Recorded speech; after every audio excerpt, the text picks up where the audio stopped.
de la historia de México y otros. Trato 19 temas y un anexo, prácticamente desde el penacho de Moctezuma hasta símbolos patrios. Me decía el maestro Navarrete que mucho no sabe de símbolos patrios.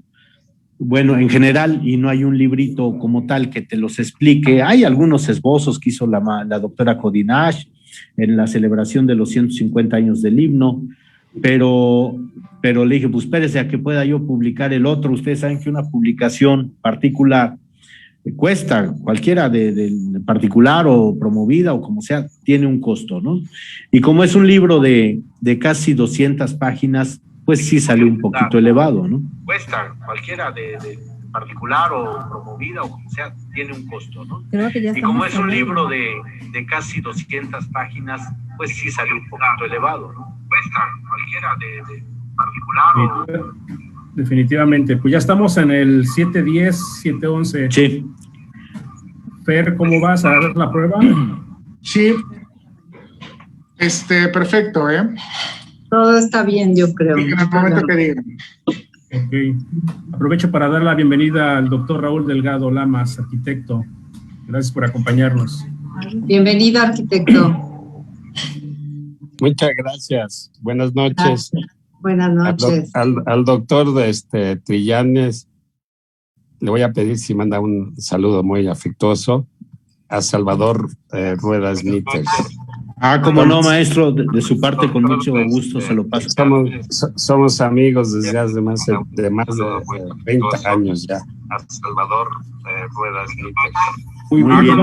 Vamos a empezar la transmisión en Facebook Live, si les parece. Bernardo, sí, ¿nos ayudas, por favor? Nada más alguien tiene un regreso muy fuerte, tiene alto. Hay un problema por ahí con un eco.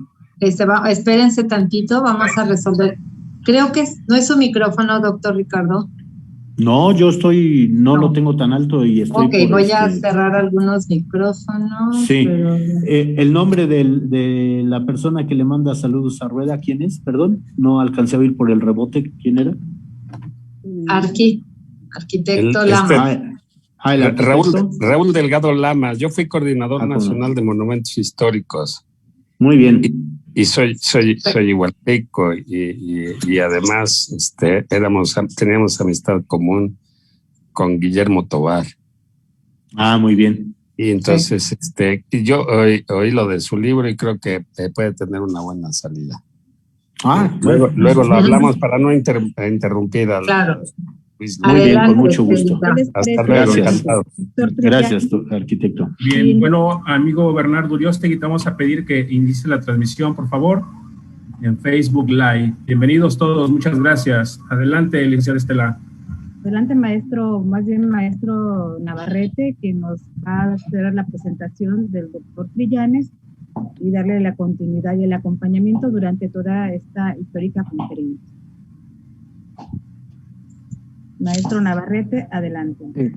Muchas gracias. Bueno, a nombre del Grupo Bicentenario, me voy a permitir leer la semblanza del doctor Ricardo Trillanes, nuestro invitado del día de hoy, con esta conferencia Exilio y muerte de Agustín de Iturbide, una conferencia muy importante que a todos los igualtecos y los mexicanos nos interesa bastante.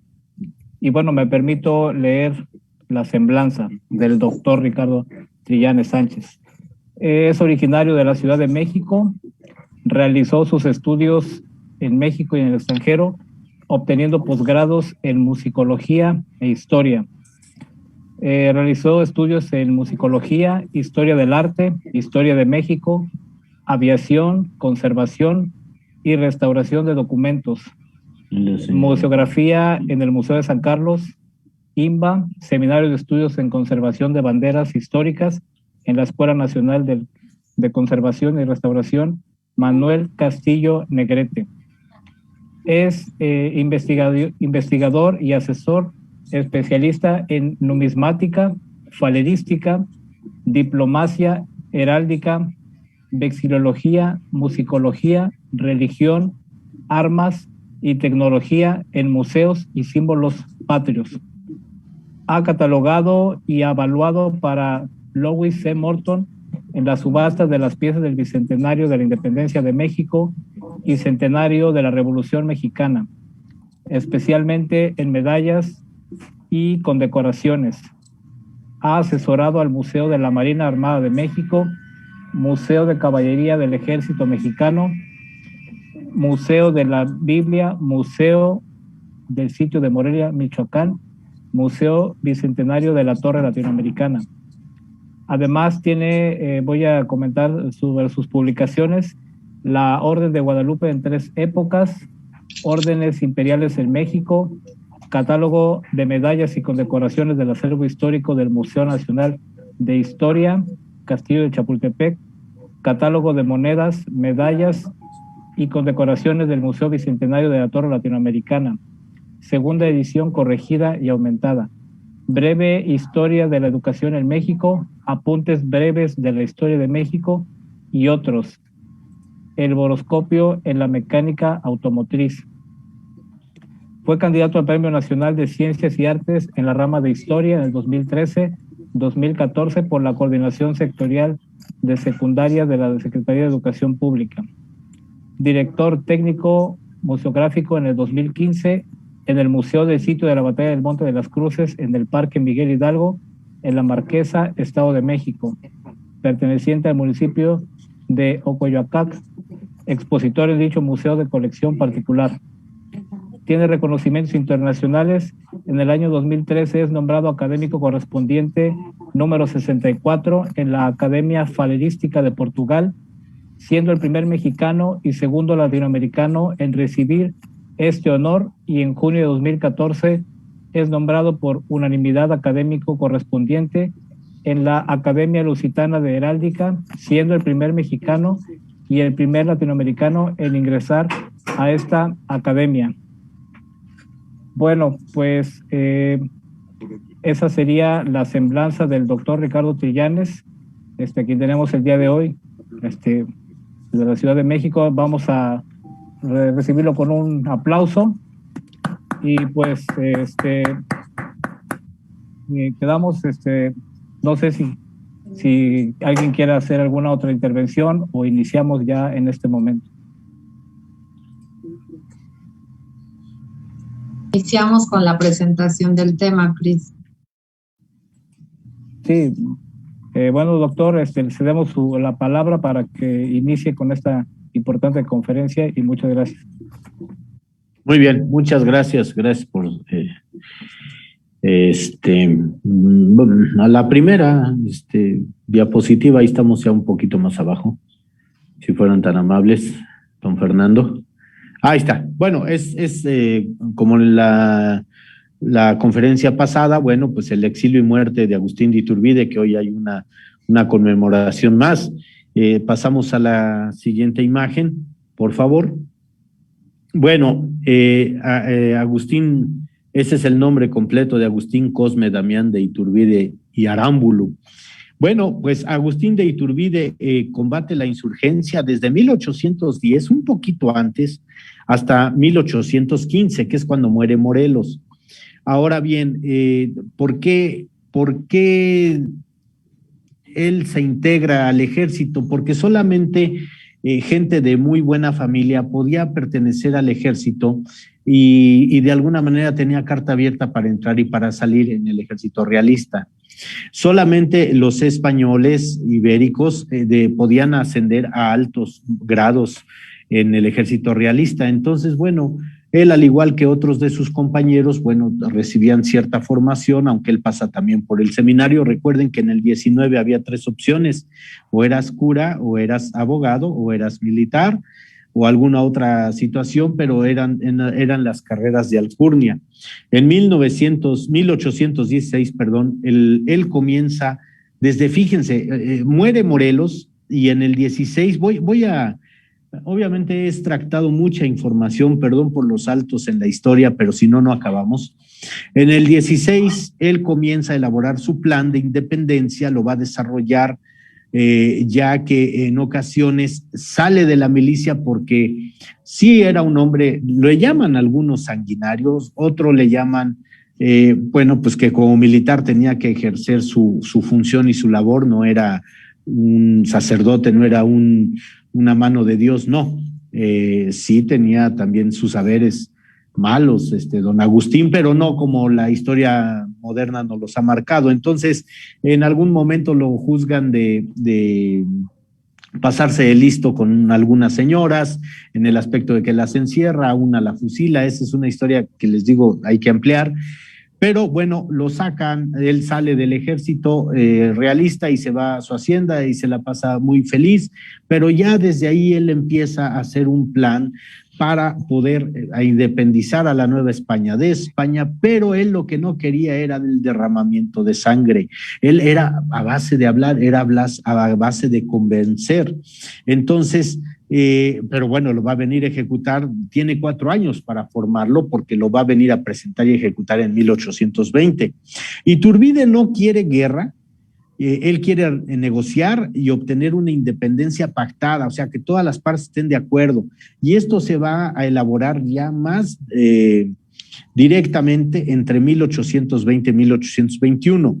En lugar de pelear con los otros militares, los trataba de convencer sin tener batalla, que se unieran a su bando y bueno, obviamente ofreció mucha reducción en los impuestos una vez que se llegara a la independencia, porque los españoles sí le cargaban la mano a los de la Nueva España. Hay por ahí una carta de Morelos que le escribe a su obispo y le escribe al rey de España diciendo ya no podemos mandar más limosnas, más sufragios, porque no hay, la gente no tiene, igual lo hace Hidalgo. Entonces esto no es de ahorita, es desde hace mucho tiempo atrás. Ahora, en la imagen que ustedes están viendo, fíjense, está ya como emperador a la romana, porque siempre se tenía que la herencia romana. Yo quiero decirles que hablar de imperio es para reyes e emperadores, pero es una herencia romana. Quien realmente crea la palabra imperio, imperium, son los romanos. Ni el imperio persa, ni el otomano, no, eso ya fue llamarles así por el tipo de gobierno, pero es una herencia romana. Y entonces, siempre que alguna persona es nombrado emperador, tiene que vestirse a la antigua, hacerse una pintura con su grande capa, ahí se le ve el cuello de armiño, y está ostentando la gran cruz de la Orden de Guadalupe que vimos la vez pasada, pero acuérdense, esa es una gran cruz X de que el autor a lo mejor no conoció el gran collar, porque sabemos que el gran collar pues iba a ser simplemente un tondo, una medalla ovalada, con la imagen de la Virgen en tricolor. Bueno, entonces ahí el collar falla un poquito en el aspecto rigurista, ¿no? O riguroso. Tenemos la banda, otra vez, lo que he investigado sobre la banda azul cielo, la banda de general con vivos en oro. Bueno, es que le llegan a llamar generalísimo, pero yo en los expedientes que he podido ver, muy pocos en la Sedena, porque al parecer no existió Iturbide para el ejército mexicano, no lo reconocen como general, lo reconocen como coronel. Pero bueno, él ahí está fajado con la banda azul, igual Hidalgo le ofrece la banda de teniente general. Entonces ya por ahí la palabra general se adjudica. He visto programas, he visto libros que sí lo llaman como general, pero yo no lo puedo sustentar, no me consta que él haya recibido el grado de general, aunque bueno, estaba a un paso, ¿no? Pero en fin, antiguamente era el divisionario y era el de brigada, o brigadier que le llamaban también, ya hasta después que mucho tiempo después en la historia de México van a venir las 3 divisiones de generales, las 3 diferencias que hay, y acuérdense que Huerta crea una extraordinaria de general, pero bueno, eso es otra historia. Entonces, Iturbide trata, ¿verdad?, de establecer la independencia de la Nueva España, siendo aceptado como líder y ganando tiempo y terreno para decretar y establecer precisamente pues ese plan que le había llevado 4 años en realizar. Cuando don Juan de O'Donoghue llega, enviado por Fernando VII, porque recuerden ustedes que el plan de Iguala y que va a ser ratificado en Córdoba, por de ahí los tratados de Córdoba, ahí se hablaba que se debiera presentar un monarca español, un Borbón que viniera a reinar. jamás se habla que un mexicano, y así está establecido. O sea, vamos, nunca desde un principio, para ir viendo la traición o no de Iturbide, que fue creada, no fue por él, lo hacen ver o lo quieren dejar ver como que él siempre se apuntó para ser emperador, y no fue así. Entonces, cuando llega O'Donoghue en julio de 1821, viene a restablecer el orden, pero cuando él llega se da cuenta de que ya Iturbide tiene tomadas las principales plazas, y las que están por rendirse o por adherirse, pues ya son muy pocas, ¿no? Entonces, para alcanzar la independencia, pues O'Donoghue no tiene que poner orden, ya era un hombre grande, lo manda a Fernando VII, que iba a poner su imagen, pero ya sabemos cómo era el tipo, ¿no?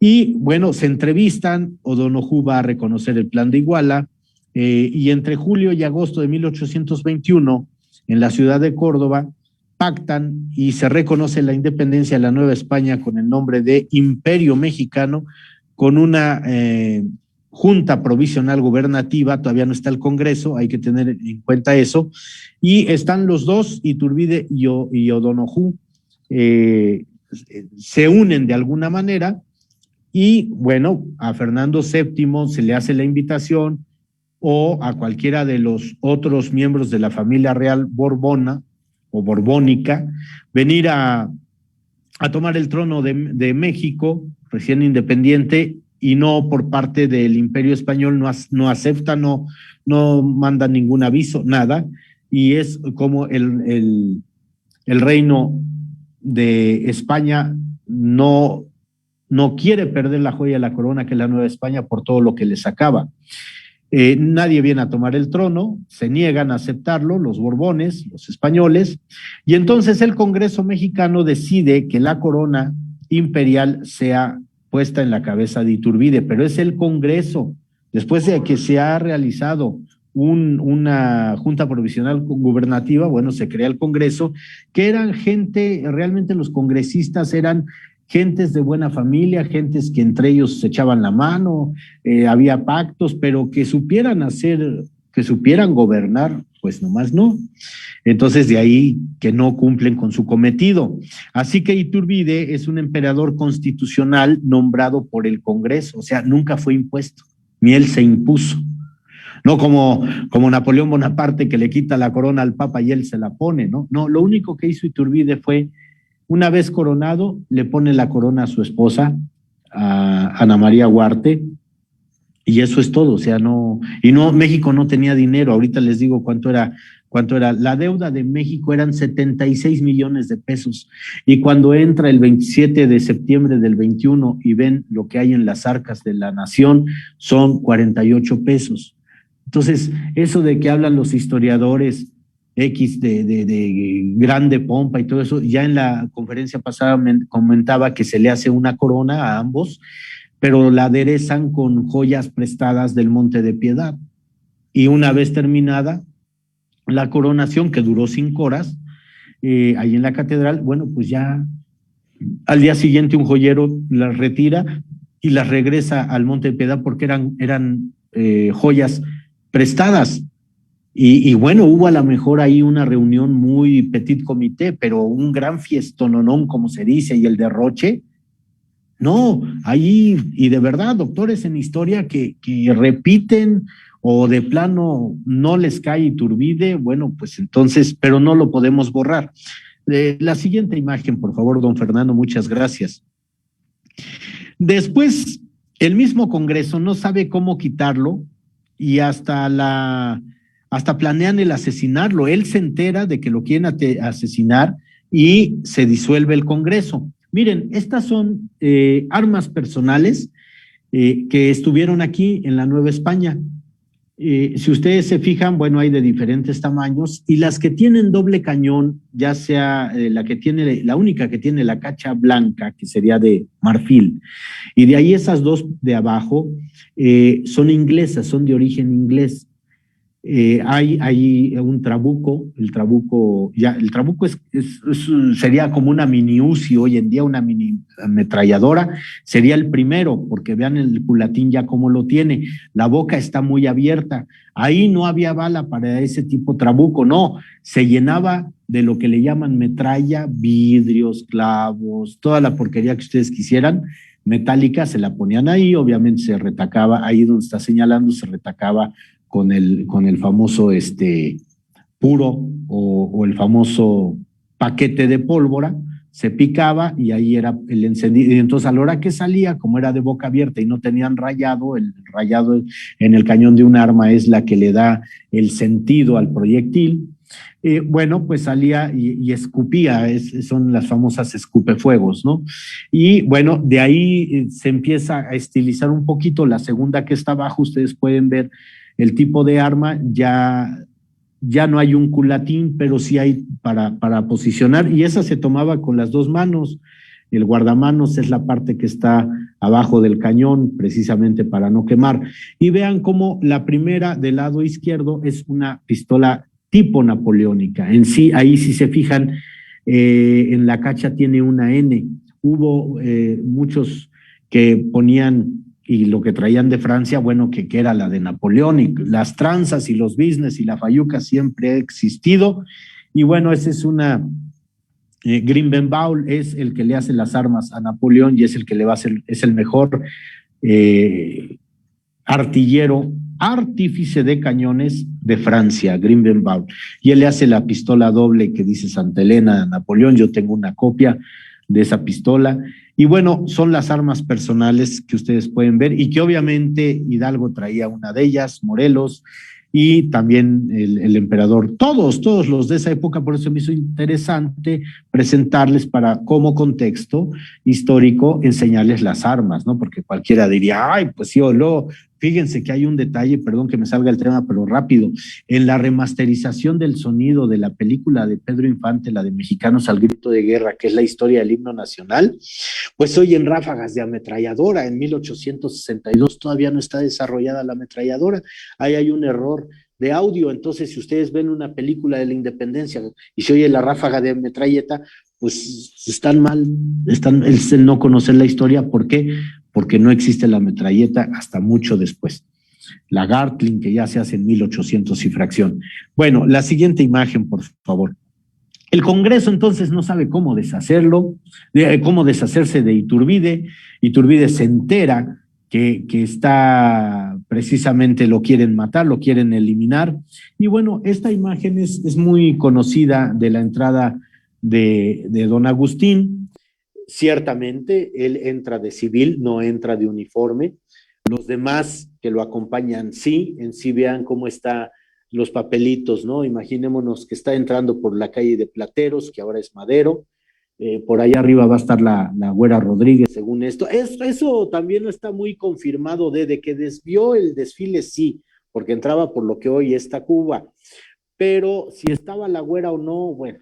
Ahora, en la etapa ciertamente de cuando Iturbide se retira a la vida privada, de que de alguna manera lo juzgan y sale absuelto de todos esos crímenes de guerra, esa etapa que él se retira es la etapa más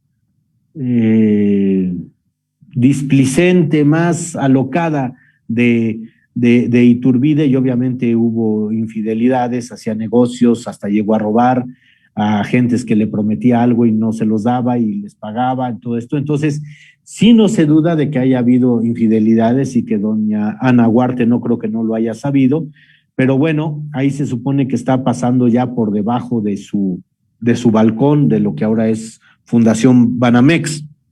Entonces, lo que también va a tener en contra Iturbide van a ser las logias masónicas. Recuerden ustedes que está el espía es embajador plenipotenciario para América y América Central y lo que resta de la América septentrional, o sea, lo que está retirado del norte, pues es Joel Poinsett. Y si ustedes conocen la historia, gracias a la esposa de Poinsett, ella se lleva la flor de Nochebuena y la registra en Estados Unidos como como que ella la descubrió, y en todo el mundo se conoce a la flor de Nochebuena mexicana como la poinsettina. ¿Por qué? Pues porque así la registra la esposa de Poinsett. Nada más para que vean la calaña. Bueno, esta Poinsett de aquí, hay infiltrados de Simón Bolívar, porque Simón Bolívar tenía la idea de hermanar todos los países de Latinoamérica, vamos a llamarlo así, y de alguna manera Iturbide le estorba, porque él es autónomo y estaba Chiapas se adhiere, Chiapas no pertenecía a la República por alguna situación interna, y todo lo que es Guatemala, todos se adhieren, pero no tenían dinero estos países tan pobres para poder pagar a un representante aquí en el Congreso mexicano. Entonces, Bolívar pues lo empieza a boicotear también, junto con Poinsett, junto con Santa Anna. Santa Anna va a crear el plan de Veracruz y después va a venir el plan de Casamata junto con Bravo. Guadalupe Victoria desde un principio dijo que no estaba de acuerdo, él sí se manifestó claramente. Victoria vivió mucho tiempo escondido en Veracruz porque también Santa Anna lo quería matar. O sea, no fue miel sobre hojuelas para Iturbide. Entonces, bueno, pues él era católico y precisamente Poinsett es el que le hace la vida imposible. Y lo que les decía, bueno, sí, Bolívar quería unir a todos los pueblos, pero gobernados por él. O sea, Bolívar era súper ambicioso y al final no le resulta, pero sobre todo quería comenzar por Colombia, Bolívar, pero quien le estorbaba era Iturbide. Entonces también están viendo la manera de deshacerse de él. Ahora, en el aspecto legal, quiero comentarles que en 1822 el Congreso nombra a Iturbide. Él desde un principio no acepta porque no hay una constitución y la obligación del Congreso era, y él se los dice, era hacer una constitución que regulara las facultades del mismo Congreso y obviamente del emperador. Por eso, como no había constitución y lo nombran emperador constitucional, pues no está bien. Y él sabía de leyes, él sabía muy bien que no estaba bien, por eso no lo acepta, porque no había quien lo regulara. Entonces Iturbide, al ver que es rechazado el trono mexicano por los Borbones, bueno, pues acepta la corona, porque en su proyecto de independencia, todos los que creyeran para un proyecto imperial con un Borbón, o en este caso para Fernando VII, y no acepta, bueno, pues el partido borbonista aquí en México reitera su apoyo entonces a Iturbide, porque se dan cuenta de que, y algunos se empiezan a echar para atrás con lo de la independencia, al ver que no hay la respuesta de España como se quería. Entonces, entre otros grupos y sectores se echan para atrás y ya no quieren aceptar el proyecto de independencia, lo que ya se había pactado, quieren echarlo para atrás. Y entonces se necesitaba un emperador que diera para el sistema de gobierno estable, pues un gobierno, y escogen a Iturbide, el libertador. Bueno, pues él acepta y pide que el Congreso y los congresos de cada población, los congresos locales que se llaman, pues lo ratifiquen para que todos estén de acuerdo y no haya discordancia. Y después, si gustan pasar la siguiente imagen, por favor, don Fernando. El Congreso Nacional en 1822 nombra emperador y lo coronan, proclamándolo en mayo de ese año, y lo coronan el 21 de julio de 1822. Bueno, aquí hay una pequeña semblanza de don Agustín de Iturbide, ustedes la pueden leer, y ahí está lo que acabo de decir de la coronación. ¿Por qué a lo mejor les dice nombre secular? El nombre secular es un nombre tal de pila como es, porque ahí el nombre puede ser un nombre imperial. Acuérdense que era en las monedas se decía Agustín, emperador por gracia de Dios, pro gratia Dei. Entonces, pudiera llamarse ya también con un nombre de estilo religioso, pero no. Y ahí está, el periodo nupcial de Ana María Huarte, su esposa, es de 1805 a 1824. Era hija de un un hacendado, de gente de dinero, o sea, no era una niña pobre ni recogida, nada de eso, no, nada de eso. Y bueno, los hijos son Agustín Jerónimo y Salvador de Iturbide Huarte, que son Salvador es el que después van a tomar como para Maximiliano y cosas así para lo de la herencia. Bueno, continúo. Gracias al general Vicente Filisola, que también lo llaman como italiano también, Vicerino, una cosa así, bueno, pero Filisola, gracias a él, que era de parte de Iturbide, logra que Centroamérica se una al imperio, lo que decía yo, la cuestión de Centroamérica, sobre todo Guatemala. El imperio dura de mayo de 1822 a marzo de 1823. Quienes están en contra del imperio y tratan de desestabilizarlo, por si quieren hacer las cuentas, y precisamente era Simón Bolívar, que él quería la unión de toda Hispanoamérica, pero bajo su gobierno, bajo su mando. Joel Poinsett, que a Estados Unidos no le conviene tener a Iturbide como emperador. Don Antonio López de Santana, que él se vendía al mejor postor. Guadalupe Victoria, desde un principio no está de acuerdo con el imperio. Don Vicente Guerrero ya no participa en sí, tienen que rogarle que vaya a la coronación imperial. Don Nicolás Bravo no acepta a Iturbide. Las Provincias Unidas de Centroamérica, que eran Chiapas hasta Panamá, todas esas partes se incorporan, o sea, realmente Iturbide la gente lo quería, le reconocían su estado, su derecho, pero bueno, los nacionales no fue profeta en su tierra. Chiapas se queda con México después y el resto se separa cuando ya empiezan las divisiones, cuando el Congreso quiere deshacerse de él, Iturbide lo deshace, luego lo vuelve a restablecer y presenta su abdicación al Congreso.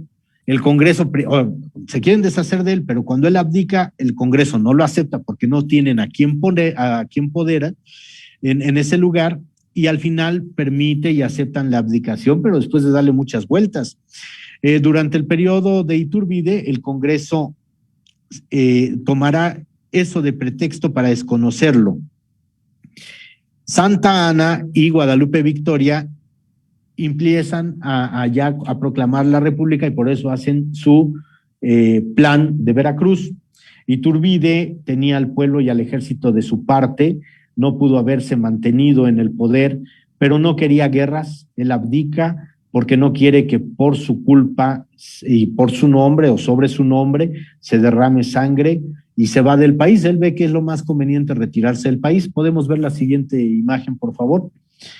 Se marcha a Italia, llega a Liorna y espías de Santa Ana. Bueno, ahí está la bandera, precisamente esta bandera que viene de Puebla. Ahí estoy hablando de esa alianza que todos pactan, que están de acuerdo y que va a precisamente a unificarse y se unen precisamente al México independiente.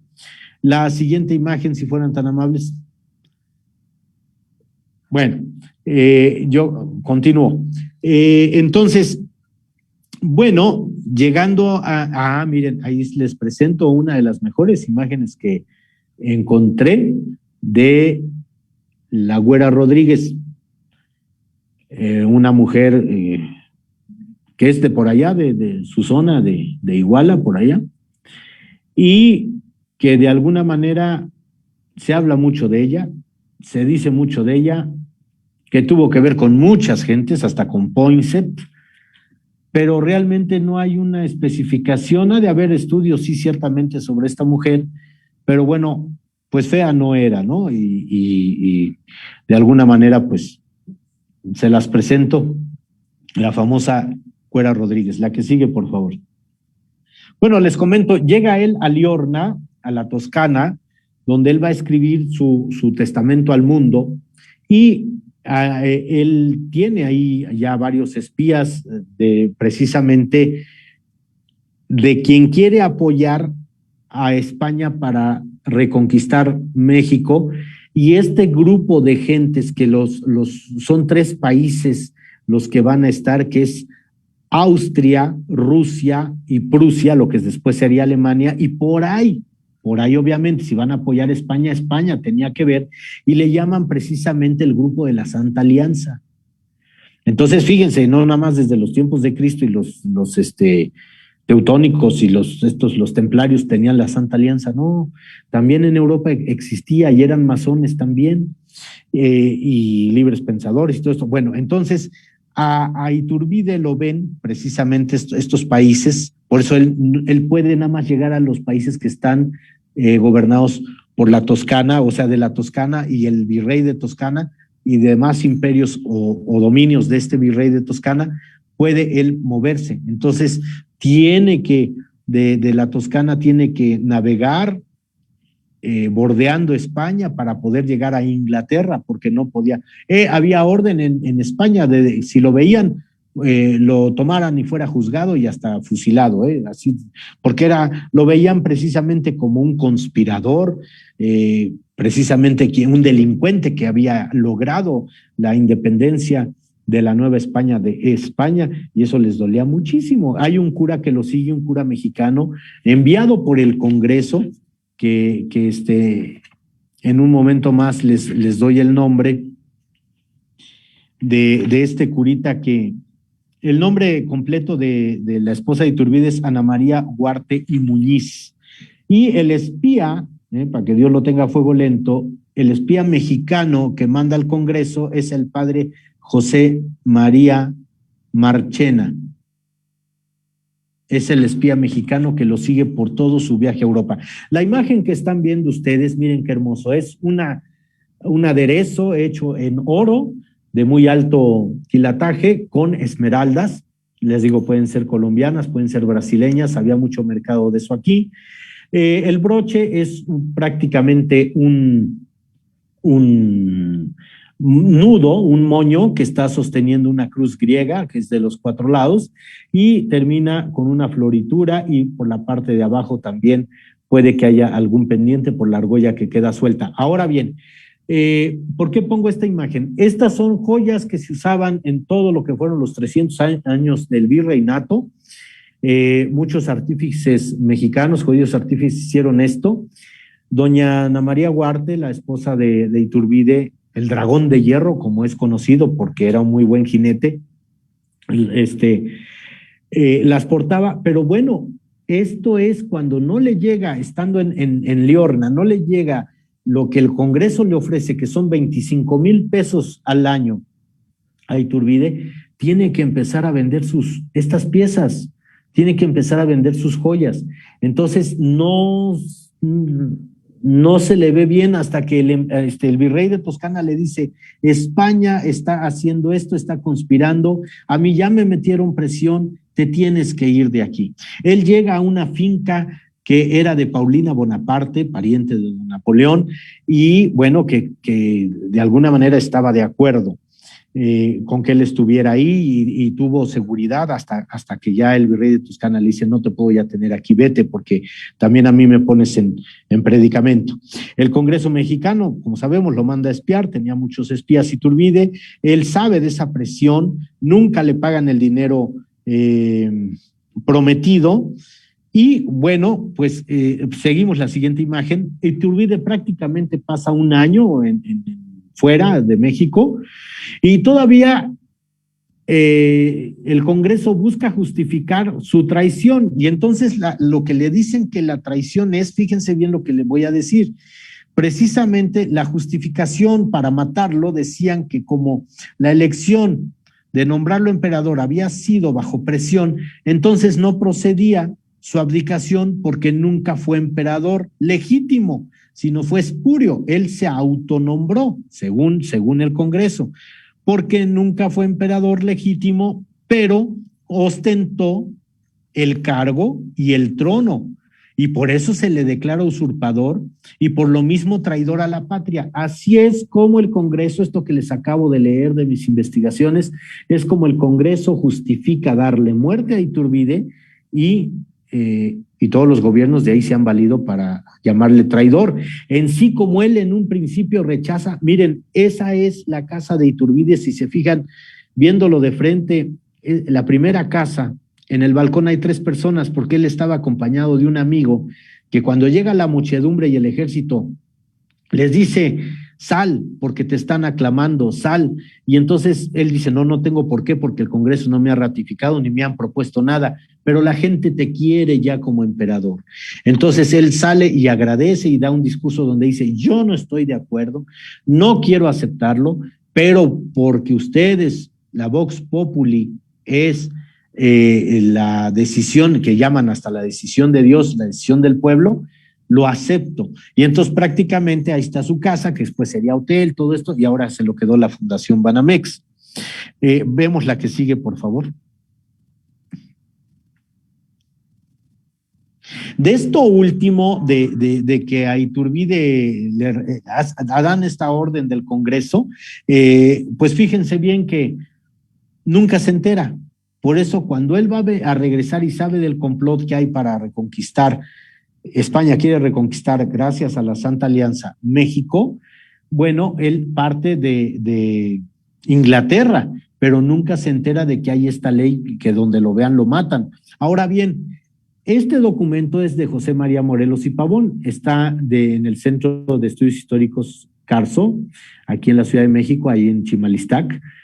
Bueno, quiero que vean porque les voy a enseñar las diferentes águilas imperiales y los detalles que hay. Fíjense bien, dice ahí arriba, este es el del Congreso de Michoacán, el Congreso Gubernativo, al cual defiende precisamente Morelos. Pero fíjense cómo está ese acueducto que siempre es característico de Morelia, antiguamente llamado Valladolid. Vean cómo están las armas vencidas hacia los lados, hay un carcaj ahí en medio, el águila está esplayada, están las banderas laterales, pero se ve el águila coronada. No conozco ninguna águila que tenga esos 3 piquitos, esa águila está coronada, y no quería decir que desde entonces no, sino que recuerden ustedes que la independencia se da para terminar con la esclavitud, para terminar con el dominio de castas y para terminar con muchas imposiciones que hacía España, pero no desconocían. En sí, por ahí se dice, que no se consta, que dijeron, Hidalgo dijo, viva Fernando VII, o sea, no estaban peleándose con la corona, y ahí hay una ratificación más a lo que dice el Plan de Iguala, que querían o que viniera Fernando VII o que algún Borbón. Ahora vemos la siguiente imagen, van a ver el escudo nuevamente de la bandera el primero, ahí está ya el torreón, el águila, el acueducto, pero ya el de en medio es ya el escudo del Primer Imperio. Y fíjense algo muy interesante, abajo entre la cabeza del águila y la corona hay una estrella de 8 puntas. Fíjense el tercer escudo, que ya está coronado más grande, o sea, una corona imperial ya enmarcada muy hermosamente. Fíjense arriba, obviamente ya todo el marco marca la coronación, pero arriba, igual del águila esplayada, hay una estrella de 8 puntas. ¿Esto qué quiere decir? María va a estar presente, o sea, está consagrada la patria mexicana y la independencia a la Virgen. En sí, la Orden de Guadalupe, como lo dije en la conferencia pasada, se va a crear el 13 de agosto de 1822. Bueno, ahí está ya los escudos que van a utilizarse en el imperio. Vemos la que sigue, por favor, fueran tan amables. Muchas gracias, don Fernando, por señalar. Bueno, este guión, que es una bandera muy pequeñita y se lee al revés, aunque bueno, supondría, mejor dicho, que donde no tiene esos alamares, bueno, sería donde entraría el asta, pero este está en el castillo de Chapultepec, es la única bandera imperial de Agustín de Iturbide ya como emperador. Ahí ya las trigarantes ya van a transformarse, el águila esplayada, solamente que tanto en la numismática, o sea, en la moneda, y en las banderas, la vexilología es la ciencia que estudia las banderas, va a ser un águila, le llaman el pollo, o entre los numismáticos, cuando vemos una moneda de Iturbide le decimos, a ver el pollo. ¿Por qué? Porque sí ponen muy estilizada a el águila. Pues sí, yo alguna vez le llamé, dije, bueno, puede ser hasta un chichicuilote, ¿no? Que son más flaquitos, pero tienen alas amplias. Entonces, esto va a cambiar. Después, con victoria, va a cambiar y va a permanecer una bandera con un águila explayada, muy similar, nada más que un poquito más delgada, hasta lo que es Juárez, Supremos Poderes, pero lo que es Victoria y todo esto, esta águila va a desaparecer en cuanto cae el primer imperio mexicano.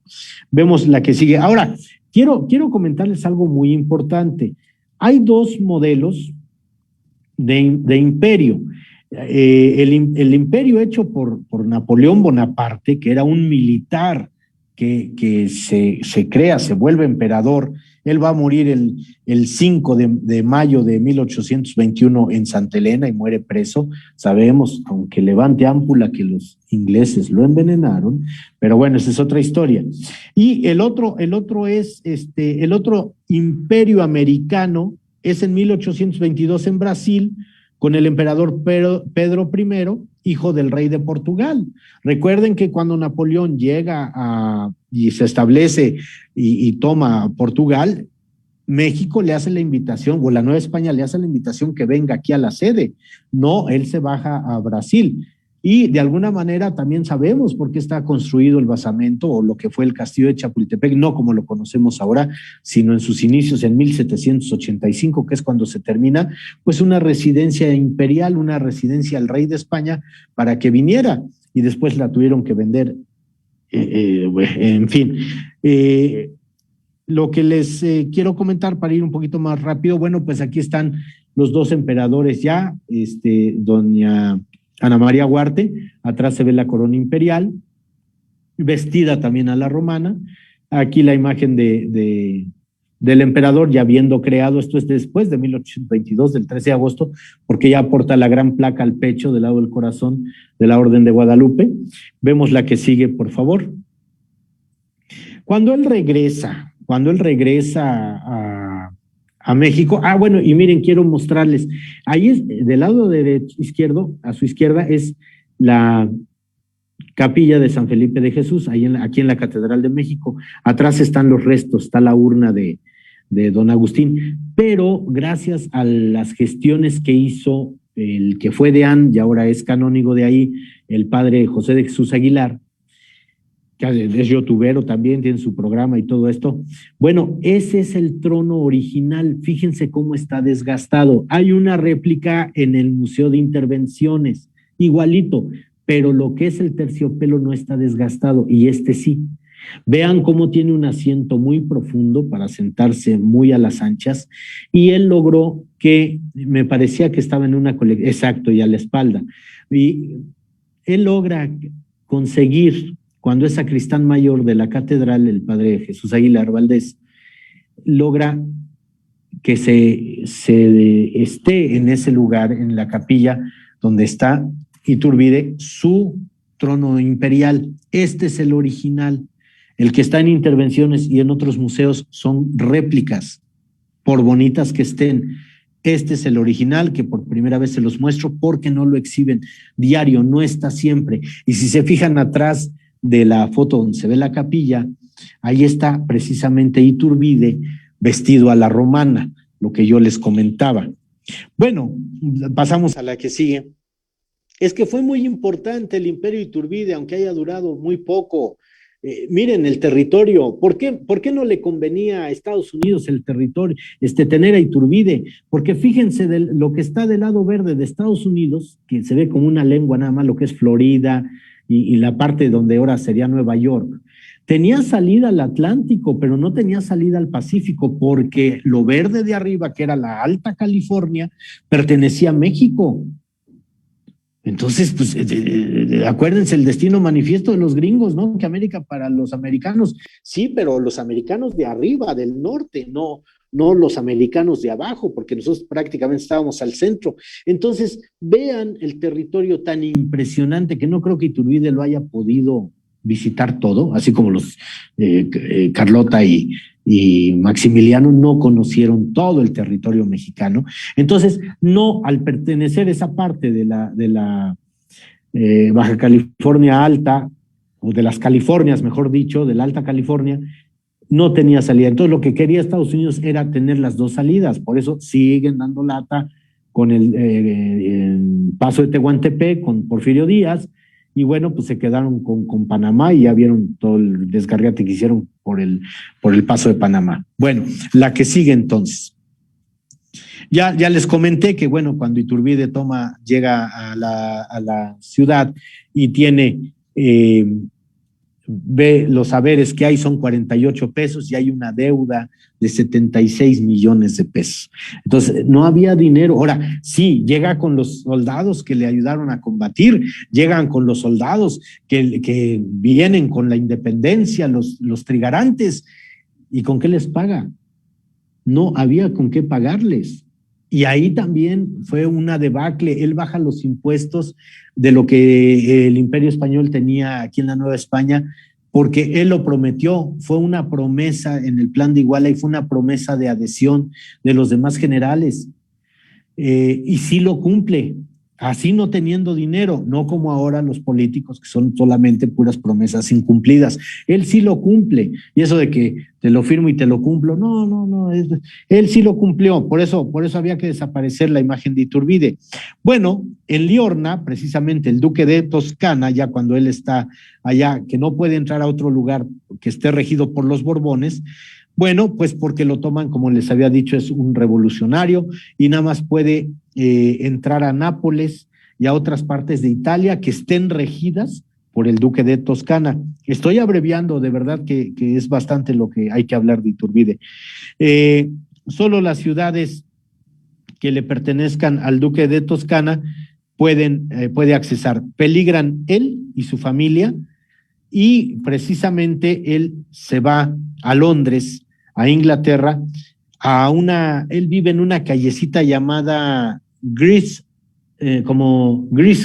Scrip, una cosa así, es el nombre, Grease Scrip, una callecita muy modesta. Ahí llega a vivir pues prácticamente escondido, pero sabían dónde estaba. Ahí se entera que la Santa Alianza de Austria, Prusia y Rusia se han puesto de acuerdo para hacer posible el apoyo a Fernando VII y reconquistar México. Y precisamente él sí se asusta y manda una carta al Congreso mexicano informando de lo que quieren hacer y que él pone su espada a disposición y que precisamente va a regresar a México. Y bueno, precisamente cuando regresa, en 1823, 100,000 franceses habían entrado a España y habían ayudado a Fernando VII a rehacer su gobierno absoluto, regresa al absolutismo, y a acabar con la constitución liberal, que bueno, de alguna manera pues era la de 1812. Entonces, él se entera de todo esto y en los primeros días de mayo de 1824 se encuentra precisamente con José de San Martín, allá precisamente liberador del Perú y de Argentina, lo que después va a ser Argentina. Se lo encuentra a Iturbide y empiezan a hablar y San Martín le da muchísima información. Él regresa con un baúl lleno de instrucciones y de cómo hacerle precisamente. Ellos se encuentran en un café, ahorita me acuerdo que se llama el Café Royal de Londres, ahí se entrevistan. Dicen que todavía existe el Café Royal de Londres, o el Royal Coffee, y ahí se entrevistan San Martín e Iturbide, y ahí es donde le da los papeles que se los encuentran en el barco, que eran gacetas, materiales de Argentina y de Perú. Todo indica cómo le dijo San Martín defenderse de este nuevo acecho español. El Congreso promulga el decreto de abril de 1824 que dice si ingresa Iturbide a tierra mexicana, si ingresa A tierra mexicana, Agustín de Iturbide lo declaramos traidor de la patria y es reo de muerte. Así lo declaran, pero a él no le avisan, él nunca se entera. En Soto la Marina, precisamente llega el barco, también ahí llegó Mina, también cuando viene Javier Mina. El 14 de julio de 1824 llega y el 18 ya está aprendido. Ya hay 19 estados en la República Mexicana, de los cuales tienen su Congreso recién hecho y de alguna manera adoptan la orden del Congreso mexicano, que si lo ven, pues lo tienen que pasar por las armas. Unos dicen que le hicieron un juicio, otros dicen que directo fue ejecutado. Precisamente el lugar donde él pasó una noche, donde fue hospedado, bueno, pues de alguna manera ya fue destruido. Es allí en Tamaulipas, es ahora el DIF. Entonces, pues bueno, Iturbide obtiene la independencia sin derramamiento de sangre y convenciendo a todos los implicados en ellos para el bien de la patria. Y bueno, quiero que por favor avancen la imagen. Fíjense bien, ese es el fusilamiento. Había 5 gentes del pelotón. Cuando lo matan, no lo matan por la espalda, que debieron haberlo hecho por la espalda, como a Morelos y como a Morelos, sobre todo por traidor, bueno, que también lo tildaban de traidor. Siempre un fusilamiento de espalda va a ser que eres traidor. Bueno, lo matan, ahí no se le ve en la imagen anterior, no se le ve que le hayan vendado los ojos. Sí estaban muy cerca el pelotón, o sea, le tenían que atinar porque le tenían que atinar. Y precisamente algo que no está dentro de las órdenes militares de fusilamiento es tirar a la cara. En sí, acuérdense que Maximiliano les regala 20 pesos de oro a los de su pelotón de fusilamiento porque les dicen la cara no, en el cuerpo, para que me reconozca mi mamá, la reina Sofía de Austria.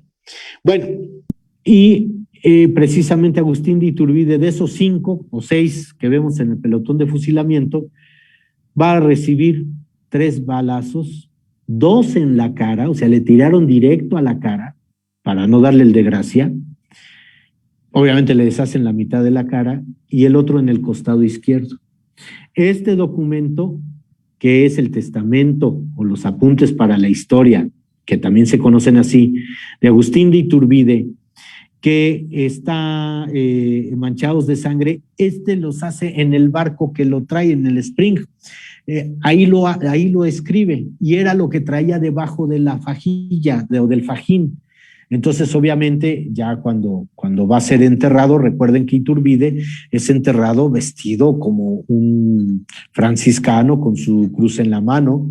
Hay otras versiones que dicen que fue fusilado con uniforme. Ya no traía el uniforme porque precisamente al montar se dan cuenta quién es él. Si hubiera traído uniforme, pues ni siquiera lo dejan montar.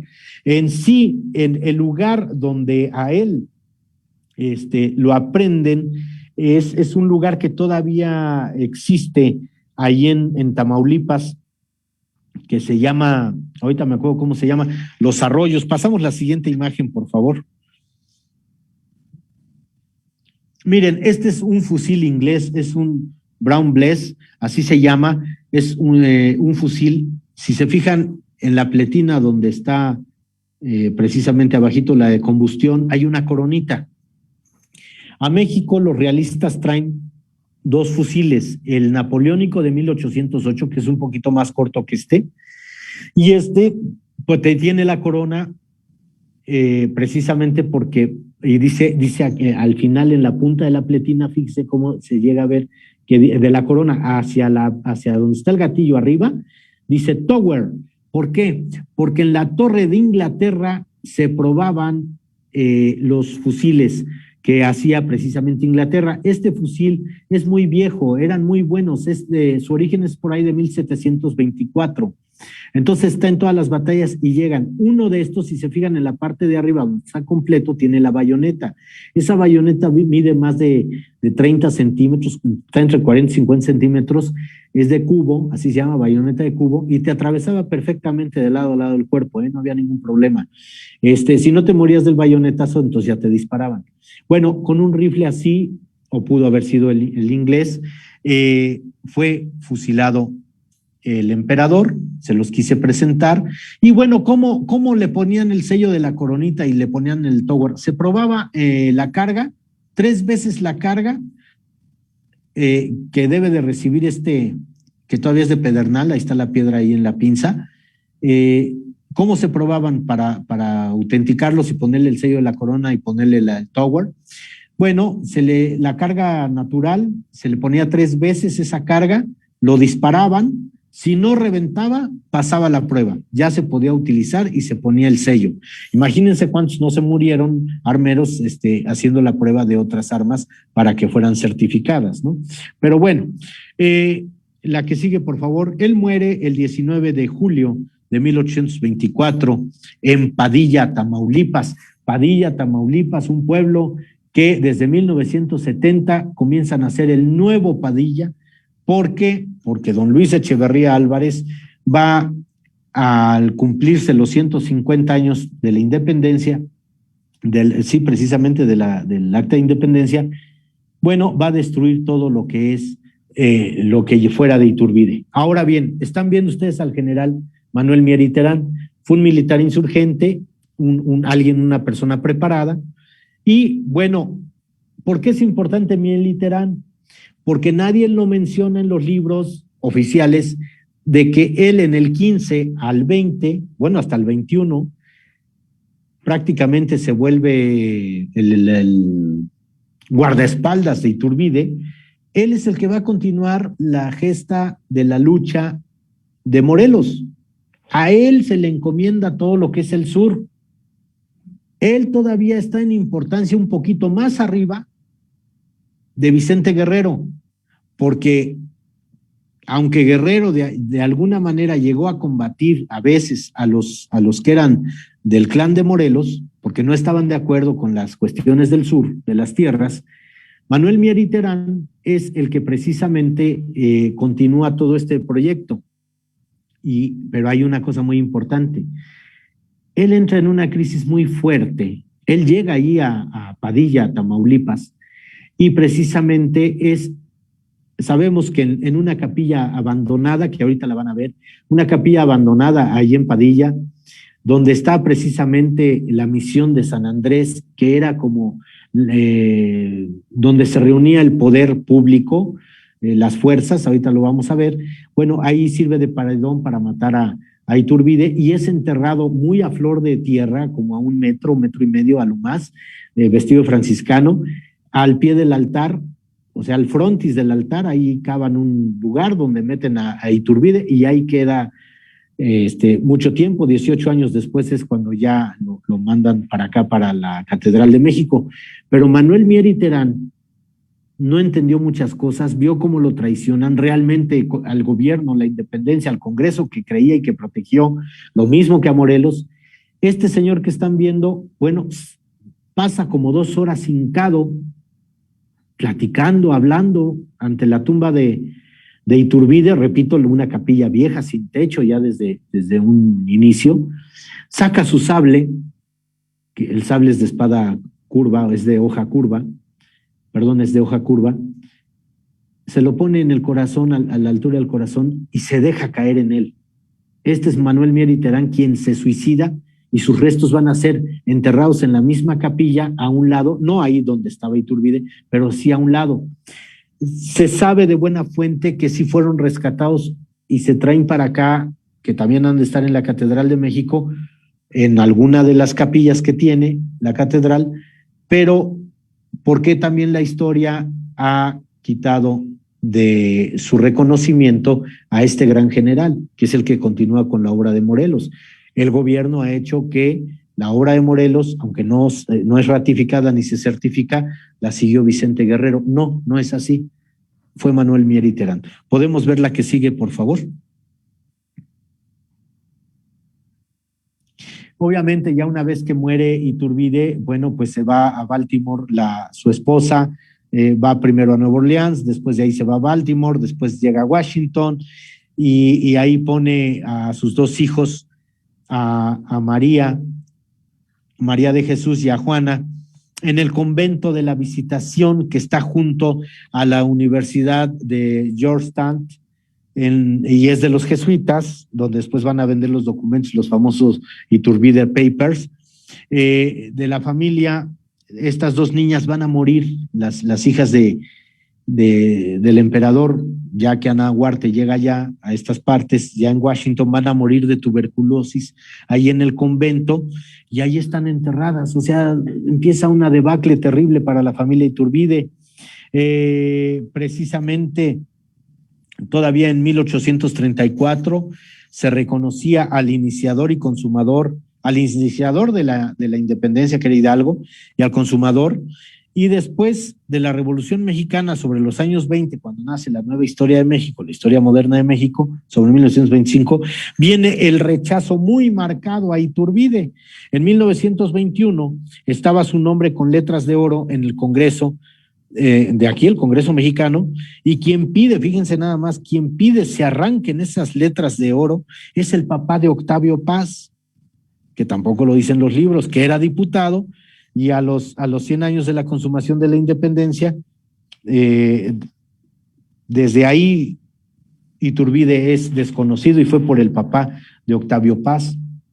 Entonces, no se vale, ¿no? El papá de Octavio Paz se llamó Octavio Irineo Paz Solórzano. El abuelo también era Irineo Paz, que tiene una calle aquí en la colonia San Juan, aquí en México. Y bueno, esta, la que están viendo ustedes, es nombrada por don Luis Echeverría Álvarez hacia 1970, la presa Vicente Guerrero, donde precisamente inundan el pueblo de Padilla, se construye el pueblo de la Nueva Padilla, y también se le conoce como la presa Las Adjuntas. Ahora, se llama Padilla, que fue la sede, fue la capital de Tamaulipas, como ahora es Ciudad Victoria. Bueno, pues en honor a la esposa del virrey conde de Revillagigedo, doña María Padilla, que fue benefactora de la región, tenía mucho dinero y ayudó muchísimo. Entonces el pueblo de Padilla, fíjense, para destruirlo así, fue fundado en 1749, en el siglo XVIII, bajo el nombre de Villa de San Antonio. En 1971, Echeverría ordena inundar el pueblo a los 150 aniversario de la independencia, y precisamente cerca de ahí, con lo que conjuntan, desvían los ríos, hay dos ríos, el Purificación y el Corona. En sí, todo lo que se inundó fueron 39,000 hectáreas. Ahora bien, Agustín el mayor, de los hijos de Iturbide, fue asistente de Bolívar hasta su muerte en 1830. Entonces, al final, la familia muere, se disgrega a Estados Unidos, y hay otras ramas iturbidistas o de la familia Iturbide en Europa. Si quieren, vemos la que sigue. Vean qué impresionante la presa. Ahí sí es una hidroeléctrica, abajito ahí está la turbina. Pero miren, esta precisamente se le llamó la Misión de San Andrés. Aquí era donde se conservaban los poderes de Padilla, como repito, era la capital, como ahora es Ciudad Victoria. Y cuando baja la marea, o cuando baja el nivel, mejor dicho, porque sí llega a haber marea, les digo, ¿saben por qué? Porque ahí alguna vez yo fui a pescar. Ahí hacen los concursos de la lobina. Ahí se pesca lobina, hay mucha lobina. Entonces entras con tu lanchita y sí te mueve, ¿eh? No crean que son aguas pacíficas, no. Ha habido ahogados y todo aquello. Bueno, cuando hay sequía o cuando liberan algo de la presa, se alcanzan a ver estos edificios. Esto es de 1700, del siglo XVIII. La que sigue, por favor. La misión de San Andrés fue la que se usó. Miren, ahí está todo seco, está todo árido. Vean cómo todavía se ven los escalones. Se ve precisamente todo es salitroso, ¿no? Porque está cubierto con agua, pero ese era el centro. de Padilla. Ya les expliqué por qué y el origen de. Seguimos con la siguiente información, por favor, con la siguiente imagen. Miren, ahí todavía, si ustedes se fijan, ahí se ve un poquito de oleaje. Ya es al atardecer y vean cómo están los caminos marcados. Va a haber otra imagen que vamos a ver a la que sigue, que precisamente se ve hasta la plazuela, de las, de lo que fue. Miren, esta es la capilla. Esta capilla ya, cuando en 1824 ya no estaba en uso porque ya no tenía techo, pero se ve que fue una capilla siglo XVII, muy bien hecha, porque todavía perdura a pesar del agua, y como cuestión cultural, esa estela que se levanta con 3 arcos no es cúpula ni nada, ahí se ponían las campanas, y en la arquitectura religiosa se llama espadaña. Entonces, fíjense, tenía una espadaña para 3 campanas.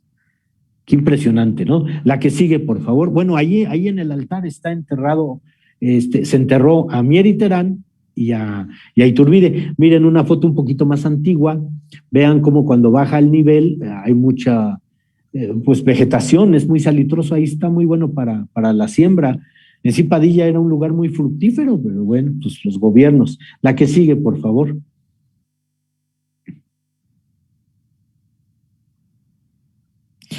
Donde ya me acordé, me parece que es Los Arroyos, donde lo aprenden, así se llama, y todavía existe ese lugar, ese pueblo, Los Arroyos, donde toman preso a Agustín de Iturbide. Miren, fíjense hacia atrás de lo que es la misión de San Andrés, vean cómo está el trazado de la plaza, hacia atrás. Y hay otra imagen, y que todavía se conservan los colores de la estructura, vean qué hermoso. También fue la escuela Miguel Hidalgo y Costilla, esta estructura que están viendo, también fue escuela en tiempos posteriores. La que sigue, por favor, don Fernando, gracias.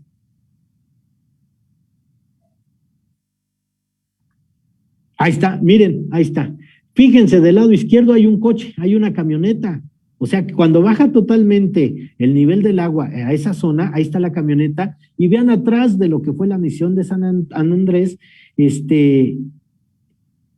exactamente, la plazuela, la plaza principal, el Zócalo.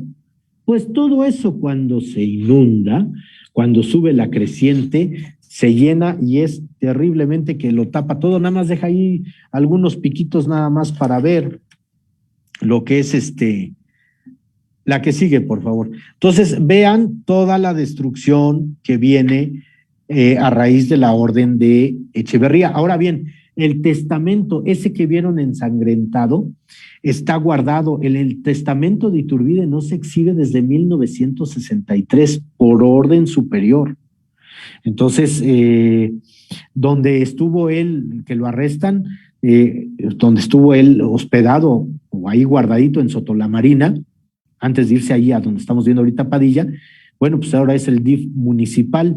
Sí, y el lugar se llama Los Arroyos, que hoy en día existe.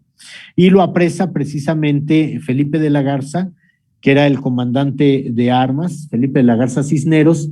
Él lo traslada de Sotolamarina a Padilla y lo hospeda en esa casa de adobe y paja, que hoy en día ya no es el DIF, y bueno, se terminó por destruir lo que había. Iturbide y de la Garza tienen en común porque Iturbide, siendo emperador, le perdona la vida a de la Garza, que era para fusilarlo por disidente, y entonces de la Garza lo trata muy bien. En sí, cuando lo manda a Padilla, le dice el señor, le dice a los soldados, les dice que lo obedezcan en todo lo que él mande, porque él no va como preso. En sí hay otra versión que dice que el mismo Iturbide ordenó la ejecución de preparen, apunten y fuego. Se dice que él lo ordenó. ¿Por qué? Porque precisamente de la Garza no quería encargarse de ello. El Congreso recién nombrado de Tamaulipas le aplica la ley que el Congreso de México lo había aprobado. De la Garza no duda en fusilarlo, pero por el decreto del Congreso, pero no lo hace él. Da la orden a otro oficial. Y entonces, quien viene con Iturbide y precisamente bajan y bajan a ellos, lo acompañan, pero la esposa se queda en el barco porque estaba embarazada de su 9º hijo. Bueno, pues viene don Antonio Malo y un impresor inglés, sus 2 hijos y su cura confesor, y otro que era un irlandés, como decía yo al principio, que le viene a decir a De la Garza que hay un plan de conquista de México, para México, por parte de Irlanda.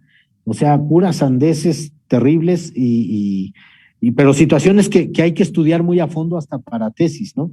La misión, perdón, disculpen, me he dicho la misión de San Andrés. No, este lugar, corrijo, es la misión de San Antonio de Padua en Villa Padilla, y esta estructura, corrijo, es del siglo XVIII.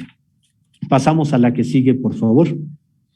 El gobierno de don Luis Echeverría Álvarez, que todavía vive, acaba de cumplir, no sé si 98, 99 años, dura del 1 de diciembre de 1970 al 30 de noviembre de 1976.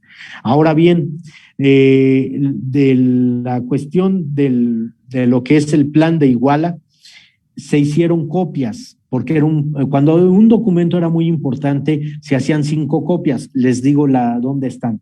2 están en el Archivo General de la Nación. Uno lo tiene precisamente el Centro de Estudios Históricos Carso, de Carlos Slim. El otro está en la Washington Catholic University of America. Precisamente allá Washington es donde termina viviendo doña Ana Huarte. Y la otra copia está en la Biblioteca Nacional de Washington. La Biblioteca Nacional de Washington conjunta todos los documentos. En sí, ahí están los recibos un ejemplo, están los recibos, uno puede sacar las copias de los recibos del pago de la expropiación petrolera, porque Estados Unidos le prestó a Cárdenas para la expropiación, pero bueno, esa es otra historia. Entonces, prácticamente, miren esta imagen qué bonita, aquí es cuando hay torneo de pesca que está subiendo, vean qué cristalina el agua, se puede nadar, pero ustedes saben que nadar en presa es muy riesgoso porque hay corrientes muy fuertes hacia más abajo y te jala, te chupa. Entonces, si no sabes nadar bien, si te ahoga. Ha habido muchos ahogados en presa, en esta también, pero miren ahí precisamente, corrijo, la misión de San Andrés. Pasamos a la que sigue, por favor.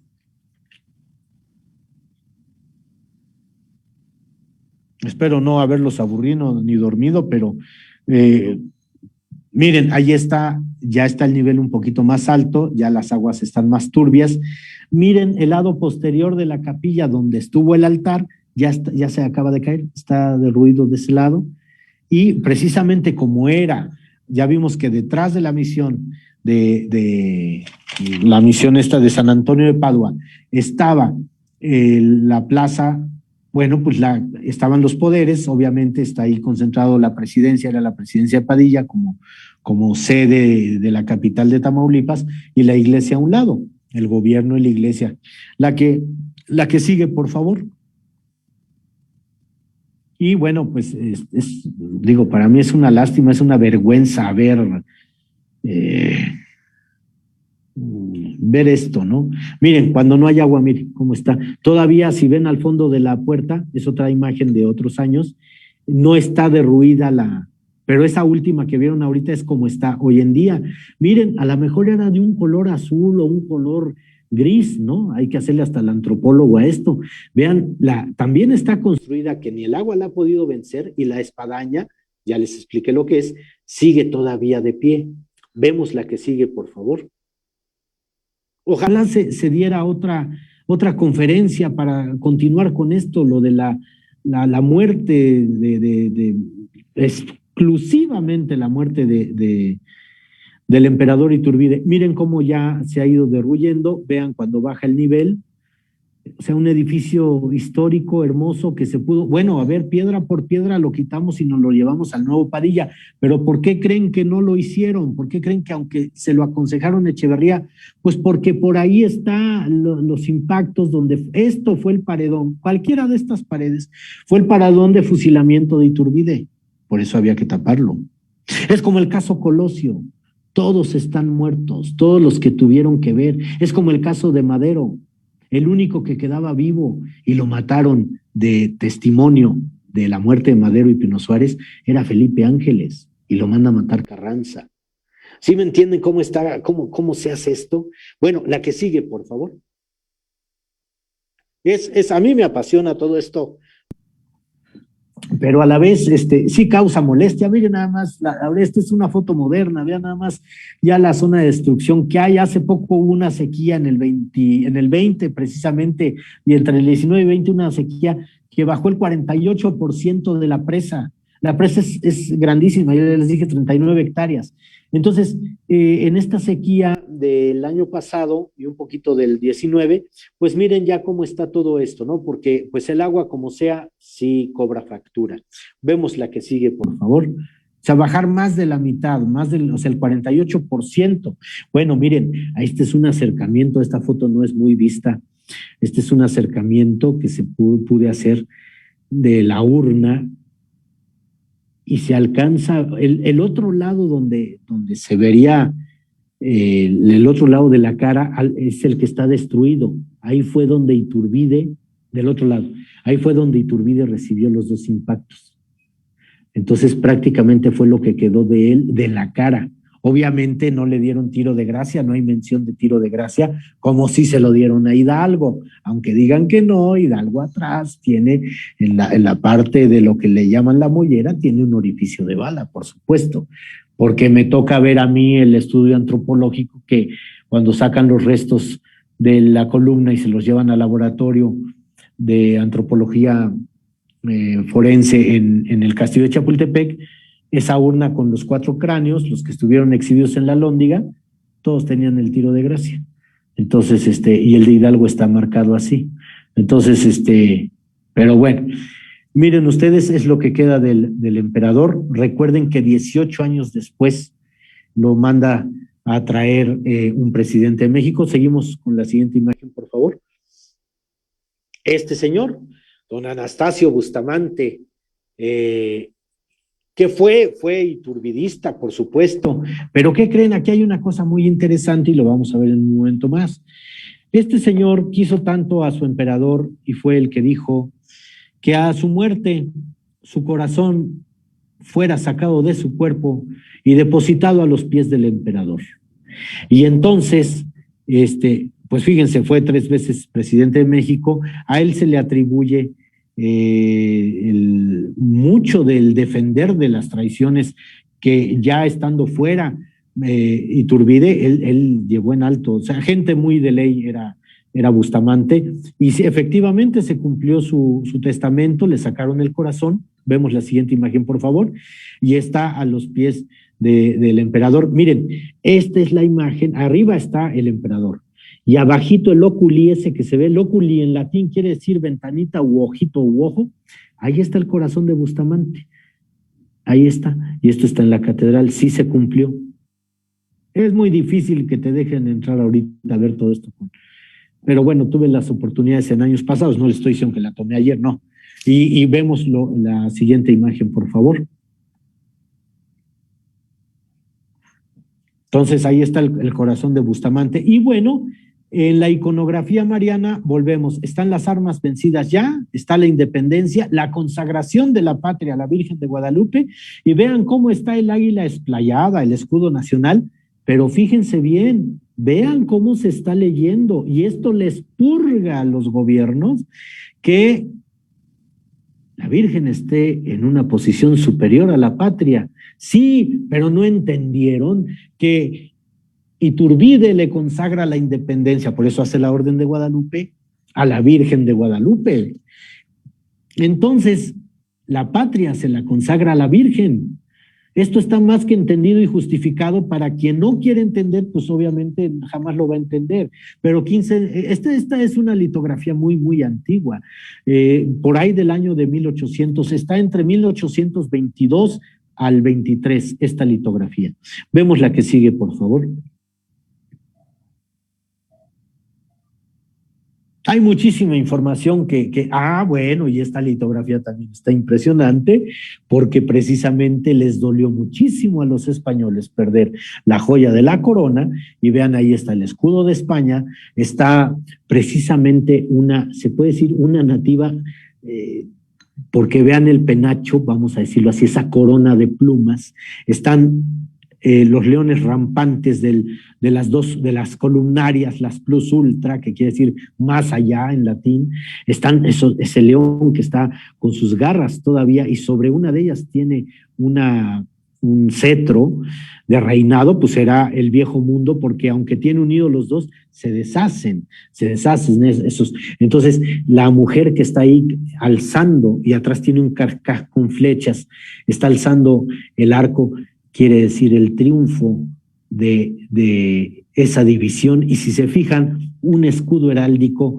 en la heráldica, cuando está depuesto, ¿qué quiere decir depuesto? Caído de lado, es que ya no impera respecto a quien lo presenta.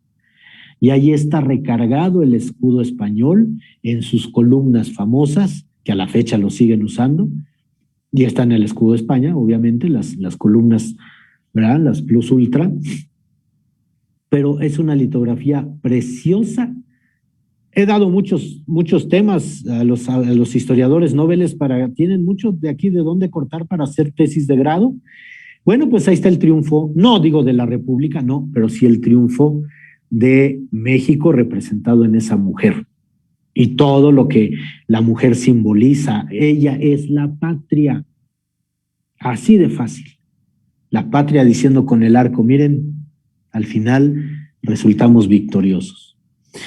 La que sigue, por favor. Y repito, ojalá, aquí está el anexo, miren. Es lo que están viendo, a mí me tocó en el 2010 y en el 2011 evaluar para Louise Morton. Se evaluó primero vino la exposición del 2010 en Palacio Nacional, que casi el 80% de ello fue Castillo de Chapultepec, pero Palacio Nacional sí compró, el presidente Calderón sí compró piezas muy, muy exquisitas, muy únicas, para poder que Palacio tuviera su acervo también en la cuestión histórica. ¿Dónde quedaron? Quién sabe ahorita, pero porque pasó Peña por ahí, pues quién sabe. Pero se supone que quedaron bajo resguardo. Bueno, esto que ustedes están viendo, cuando muere don Alejandro Cortina, que fue el que tenía todo lo de la independencia y del centenario de la independencia, muere y desgraciadamente la familia vende, subasta las piezas. Y este es el reloj de Agustín de Iturbide. Yo este reloj lo tuve en mis manos porque lo evalué. Este reloj precisamente tiene una gran historia, porque miren, ahí les va. Cuando Iturbide sale por Veracruz, lo va a despedir, aunque no, ¿cómo les diré? Victoria no estaba de acuerdo con el imperio. Bueno, ya Iturbide había abdicado. Entonces, Guadalupe Victoria va y lo despide en Veracruz. E Iturbide le quiere regalar este reloj, su reloj, que según se lo regaló a Ana Huarte, su esposa. Y entonces no se lo acepta. Victoria era muy derecho, dijo, no, para mí es mucho este regalo, no lo quiero. Vean cómo tiene la llave, ahí tiene arribita el número con lo cual fue subastado. Es un reloj hecho por Louis Roche en Ginebra, Suiza. Ahí tenía este relojero su empresa. Se alcanza a ver dentro de las tapas, si quieren ver la siguiente imagen, por favor. Esta es una primicia, es la primera vez que yo muestro este reloj. Las fotos son mías, porque yo estuve ahí, pues ahí se ve el número de la catalogación. Ahí está el nombre precisamente de Louis Roche. En la parte de abajo tiene el número de Chura, que el último dígito no se alcanza a ver, pero era el 4177-9 o -2. Eso, para darle un seguimiento a la casa de Louis Roche, si existe todavía en Ginebra, Suiza. En la siguiente imagen dice el nombre, Agustín de Iturbide. Ahí, en donde tengo el pulgar, dice ahí, Agustín de Iturbide, año 1820. Entonces es cuando precisamente regresa ya para consumar lo de Iguala, y este reloj el tipo de mecanismo, si se fijan a su lado izquierdo, esa ruedita es de mecanismo de rueda catalina. Al contrario, el cursor acá de este lado, esa como estrella, esa es la rueda catalina. ¿Por qué se llama rueda catalina? Bueno, pues porque era un reloj, aunque era de cuerda, era muy preciso y ahí estaba precisamente el enrosque de la maquinaria. Y se llama rueda catalina porque a Santa Catalina la matan en una rueda, la martirizan en una rueda que da vuelta y la desgarran, la desmembran. Entonces, para la relojería quedó así, la rueda catalina. Vemos la que sigue.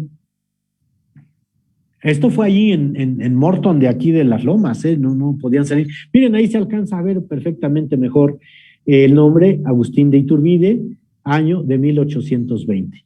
Bueno, es la primicia que les doy y la historia que tiene este reloj, que les digo, Victoria lo rechaza y cuando regresa y lo fusilan, precisamente son de los pocos, menos la carta, son de las pocas cosas que le regresan a su esposa para después irse a Estados Unidos. El número de catálogo con el cual fue la puja que salió, obviamente costó más de 100,000 pesos la salida, fue el 4204 de Luis Morton. Hasta 1838 fue enviado los restos de Iturbide por Anastasio Bustamante, por la orden que él da a la Catedral de México. Vemos la que sigue, por favor. Bueno, ahí está nuevamente mi contacto, mi programa de la historia no contada, y les recuerdo, gracias, damos la que sigue, por favor. Y ahí está el escudo, con esto me despido de la conferencia en sí. Este es el escudo imperial de Agustín I. Vean cómo está la manita en el cetro, ese quiere decir es la mano de Dios, así es como se lee en la cuestión. Para contar la Trinidad se cuenta el Padre, el Hijo y el Espíritu así, marcándolo con el pulgar, eso es para la cuestión occidental. Para la cuestión oriental se cuenta con el pulgar, pero comenzando por el dedo anular. Entonces, bueno, ese cetro marca que precisamente con el poder de Dios o bajo el poder y la bendición de Dios, y que es un emperador católico. El otro cetro que tiene la orbe y la cruz, arriba las tres garantías, en las filactelia que está ahí, que filactelia quiere decir es esa banderolita que dice las tres garantías, religión, independencia y unión. Está el águila explayada, coronada, pero vean cómo arriba también hay una corona mexica, o sea, la plumaria, la que está ahí, como la señora que vimos, la patria, está representada ahí en una cuestión femenina. Vemos precisamente estas dos cuadrones que salen, memoran las aspas de Borgoña, o sea, las banderas españolas en México. Del otro lado está el carcaj con el tricolor. Recuerden que no existe el tricolor como tal hasta lo que es la bandera de Iguala. Antiguamente el tricolor que vemos todavía en la iconografía guadalupana son las tres virtudes teologales, es la fe, la esperanza y la caridad, por ahí de que luego me dicen otras cosas. Y está cerrado con los olivos y los laureles, está cerrado este gran pabellón, porque lo que lo rodea, esa capa que baja de la corona, es un pabellón. Bueno, pues está la Orden de Guadalupe, el gran collar de la Orden Guadalupe. No es el gran collar del emperador, es el gran collar de las grandes cruces de la Orden de Guadalupe.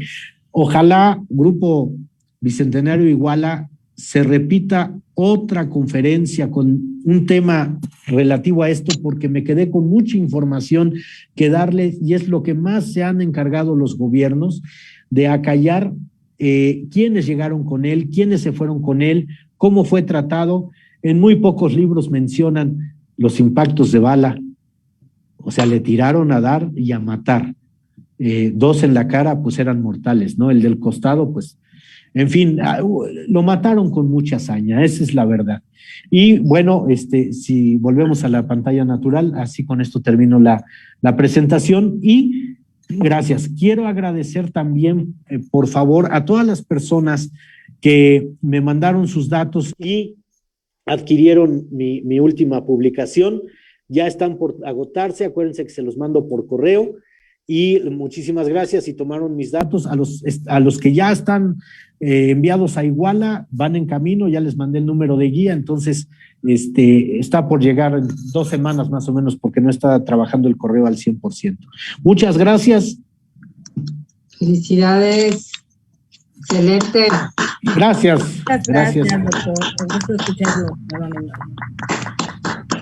Y bueno, pues si hay alguna sección de preguntas y respuestas, si es que las hay todavía, con mucho gusto. Claro que sí, compañero Navarrete, puede darle lectura a los saludos. Sí, para apuntarle aquí. Sí, claro que sí, licenciada Estela, vamos a dar paso a lo que sigue, que son las preguntas y respuestas. Y bueno, aquí tenemos la primera pregunta desde Facebook Live de Ismael Ruiz. Nos pregunta que si en la imagen que presentaba de la entrada, me parece, del Ejército Integrante a la Ciudad de México, dice que si los edificios que aparecen en la imagen es de una calle de Valladolid, de hoy Morelia, en lo que es el Museo Regional Michoacano. Esa es una de las preguntas. No, perdón, de una vez la contesto. No, lo que les dije es cuando entra y desvía, aquí va a entrar por Tacuba, entra por Plateros, que hoy es Madero.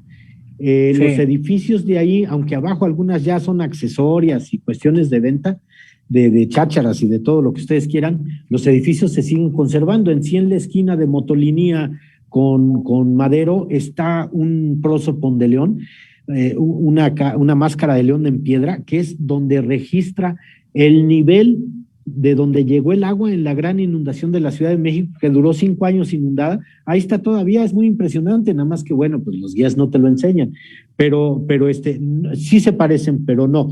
El Museo Regional que está allá en Morelia, no recuerdo el nombre, pero está contraesquina, por decirlo así, de Las Rosas. Sabía yo porque allá estudié, allá viví ahí estuve un rato, pero no es la calle de Madero hoy en día, por donde entra ya a unos cuantos pasos del Zócalo capitalino. Muchas gracias, doctor. ¿Y la otra que me decía, la otra pregunta? Sí, hay otra pregunta que nos preguntan que si el apellido correcto de Iturbide es Aramburu o Aramburu. Aramburu. Okay. Aramburu. Sí. Otra pregunta de Facebook Live. ¿Cuál era la condición de la moneda mexicana ante la moneda inglesa en la época del exilio de Iturbide? Bueno, cuando termina el imperio, obviamente los pollos, o sea, el peso mexicano con el signo del emperador que decía Agustín I, pro gratia Dei, por gracia de Dios, bueno, a la fecha, más o menos para no ahondar tanto ni aburrirlos, a la fecha ustedes saben que la libra esterlina, la moneda oficial de Inglaterra, es la más cara que existe en el mundo. Entonces obviamente estaba muy por debajo, como lo sigue estando el dólar, como lo sigue estando el euro y como lo sigue estando el peso. Muchas gracias, doctor. Sí. A ver, hay otra pregunta del auditorio que nos dicen, ¿el águila del escudo mexicano es un águila real? Pues se menciona que no es una especie endémica. Hay una teoría que era una especie menor, no sé si nos pueda... Mire, le voy a decir una cosa, sí es un águila real en el aspecto de que se tomó la providencia del águila más grande, explayada, o sea, de medida, miren, la que está en el Templo Mayor, que están los restos de esa águila que está explayada, que estaba en una ofrenda de la Cuautlecutli, la que apareció en el sexenio de Calderón, y que está exhibida, una ofrenda era un águila real, y la tienen con los huesitos esplayados. Entonces, o sea, como si estuviera abierta el águila, y de envergadura alar eran 2 metros. Existe en la zoología mexicana el águila roja, que por eso decían que no era un águila real. El águila real es muy temerosa, no come carroña, sí come carne, pero hay diferencias en sus alimentos. Y el águila roja, que es poquitito más chiquita, pero de la misma dimensión y porte, que sí come carroña, es el águila roja. Entonces, había esa diferencia. Pero bueno, hasta ahorita la ley que nos marca, la desde esas épocas acá, va a ser el águila real. El águila más impresionante en poder, en estilo, en presencia, es el águila real de México. Muchas gracias, doctor. Sí. Hay otra pregunta que tenemos aquí que dice de Erika Salgado. El caso de Iturbide, dice, fue reconocido por su forma de montar y por eso fue apresado. Sí, así es como dice la historia, pero si ya el cura, cuando él toma el barco, venía en el mismo, cuando él ve que Iturbide se embarca, el cura el espía mexicano, ya cuando se embarca él en otro. Entonces vienen paralelos, pero él está mandando cartas, ya va para allá, va a llegar a Soto la Marina. Igual el cura desembarcó en Soto la Marina, o sea, dicen que por buen jinete y todo eso. No, a Iturbide ya le habían echado el ojo desde siempre. Ahora, ¿por qué a Iturbide porque dice uno, ¿por qué tanta hazaña? Bueno, pues porque le tenían miedo. Esa es la verdad, esa es la justificación. ¿Por qué lo cuidan? ¿Por qué lo siguen? ¿Por qué están viendo a ver qué hace? Porque le tenían miedo tanto en Europa, los de la Santa Alianza y los países donde él pisara, como los de aquí, que seguían discutiendo cómo lo iban a juzgar o cómo lo iban a matar. Por eso les digo, hubo mucha hazaña con Iturbide. Por eso esta conferencia, pienso yo, a petición muy humilde, no puede quedar en esto, en un efeméride. Debe de darle continuidad para un estudio serio de la figura de Agustín de Iturbide. Muchas gracias, doctor. Muy interesante lo que comenta. Bueno, hay otro mensaje de la doctora Adriana Balmori. Felicita al doctor Trillanes. Gracias, dice, doctora. Muy amena, documentada, ágil, un excelente narrador e historiador. Felicitaciones al Grupo Bicentenario Plan de Iguala. Lo felicitan, doctor, y bueno, también felicitan al grupo por presentar esta conferencia. Y tenemos también un comentario de nuestro presidente Luis Luna que dice: qué suerte que no han hecho una presa en Iguala para inundarla por haberse llamado Iguala de Iturbide y porque Iturbide proclamó aquí el plan de independencia de la América septentrional. Pues, dicen por ahí un dicho, don Luis, que cuando veas las barbas de tu vecino, porque si no, entonces váyanle buscando por otro lado, porque van a inundar todo Iguala. No se ha podido resolver lo de los estudiantes, que sabemos qué pasó, ¿no? Y el padre Solalinde sabe perfectamente qué pasó con los 48 de Ayotzinapa. Y imagínense que quieran inundar ahí. No, hombre, pues mejor hasta Cámbaro lo hacemos puerto marítimo, ¿no? O sea, ya nada más falta eso. O sea, nada más son las exageraciones que a lo mejor causan risa, pero ahí está la prueba de 1970-71 que sí se pudo. Sí. Bueno, y otro comentario de nuestro presidente dice: como un reconocimiento a Iguala, debería haber al menos un facsímil del plan de Iguala en el Museo de la Bandera. Sí, aquí hay una cosa muy importante. Cuando los Iturbide Papers se fueron vendidos a Estados Unidos, porque es un lote de varios documentos donde hay 2 copias del plan de Iguala allá en Estados Unidos, la condición es que no se vendan y la condición es que no regresen a México. Entonces, aquí sería que gestionara el grupo de ustedes, Bicentenario, a las copias, que fueron 5 original y 5 copias, o un original y 4 copias, al grupo de estudios Carso, que lo tiene exhibido en el Museo Sumaya, de ahí de Polanco, o al Archivo General de la Nación. Pueden hacer la solicitud de la réplica facsimilar.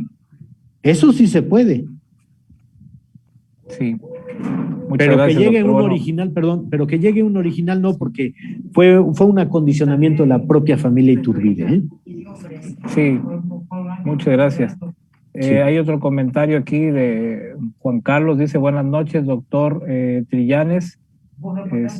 Muchas gracias por tan majestuosa conferencia, muy interesante los datos que nos comparte y la historia narrada por usted. Felicidades. Gracias, Juan Carlos. Hay otro comentario de nuestro presidente Luis Luna, que comenta que hay de cierto que un reciente estudio forense refiere que en los restos óseos de Vicente Guerrero no aparecen vestigios de balas por su fusilamiento. Bueno, todo el estudio de los restos de Guerrero fueron los que se hicieron ahora en la columna cuando se fueron trasladados a la columna de la columna al castillo de Chapultepec. Tengo por ahí el reporte, si ustedes quieren, porque se publicaron 2 libros por parte de Lina. Lo que es, bueno, es que también se habla del apuñalamiento de Picaluga, ¿se acuerdan? Que un tipo contratado, un mercenario de apellido Picaluga, o se llamaba Picaluga, mata a Guerrero, y eso a mí me lo enseñaron en la primaria, que Guerrero muere apuñalado, no muere fusilado. Hubo una serie de traiciones y están desvirtuando la historia. Lo que sí le puedo decir que Guerrero tuvo un accidente, se cayó del caballo, ya ven que era buen caballerango, era jinete, y entonces se rompe la parte del codo y lo dejan así amarrado mucho tiempo en recuperación y le solda así. Entonces Guerrero no podía moverse más que con el brazo en L. Pero eso es porque así quedó la soldadura de su hueso, y eso sí está asentado que eran los restos de él por esa situación en los documentos del castillo de Chapultepec, en ese libro que sacaron de los restos de la independencia, de los héroes de la independencia. Pero si les interesa en demasía, yo hago la fotocopia y la envío a donde gusten. Muchas gracias, doctor. También hay un comentario de Fernando Pineda Hidalgo. Felicita al doctor Trillanes y al Grupo Bicentenario del Plan de Iguala. Alfredo Naufal también, felicidades doctor, como siempre sorprendente todo el conocimiento y la riqueza de material y elementos de toda la conferencia. Gracias, Alfredo. Hay otra pregunta de Facebook, de Facebook Live, de Sonia Medrano Ruiz. ¿Es verdad que los soldados no le apuntaron a matar a Iturbide y dispararon al aire y dieron otra orden de disparo? Bueno, acuérdense que la soldadesca estaba con él, el pueblo estaba con él. Esa sería una versión, por lo cual puede ser que los 5 primeros dispararon a los lados, no al aire. Al aire es levantar el rifle y ahí tú eres arrestado, hasta puedes irte a un juicio militar.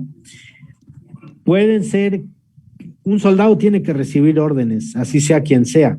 Se vio mucho, hay muchas películas, hay una que se llama En Nombre de Dios, que habla de los mártires de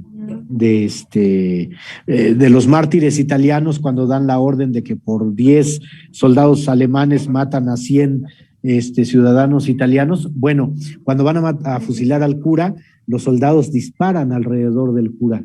Cumplen la orden, pero no lo ejecutan hasta que llega el alemán y le dan la cabeza. Bueno, puede haber esta versión. ¿Por qué? Porque solamente, puede ser, sí, en una tesis, ¿verdad?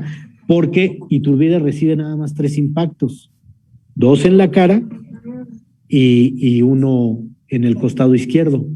A lo mejor los otros salieron hacia la pared de esta misión de San Antonio de Padua. Sí, bueno, tengo entendido. Pero al aire subir los rifles, no, eso es condenable militarmente.